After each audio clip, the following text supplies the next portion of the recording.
Quand tu veux faire de l'upmarket, tu veux monter en gamme, souvent en fait le piège entre guillemets, c'est de vouloir tout changer. Tu veux changer en même temps le marketing, le produit, le discours commercial, la gestion des événements, etc. Et en plus de ça, moi en tant que head of sales, j'ai pas la main sur tous ces sujets.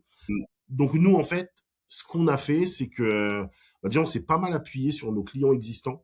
Même si c'est vrai qu'à la base, notre ADN, c'était plutôt d'équiper des petites équipes, on a quand même des très belles références, des très gros clients chez nous. Donc, on s'est pas mal appuyé sur leur use case et on a essayé de mettre en place une stratégie. L'idée, c'était de s'appuyer sur plusieurs leviers. Bien sûr, il y avait un levier qui était lié à l'offre, le packaging de l'offre, s'assurer qu'on avait une proposition claire, crédible par rapport au mid-market ou à l'enterprise.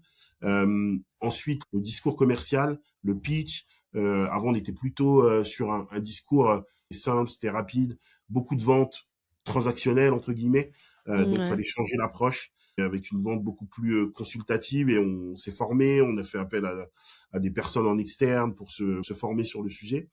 Euh, Également, toute la partie relation client. La réalité, c'est que ça a pris un peu de temps. Il y a aussi une adoption en interne, enfin un état d'esprit qu'il faut changer. L'image qu'on a en externe également, c'est étape par étape, mais on arrive au bout là.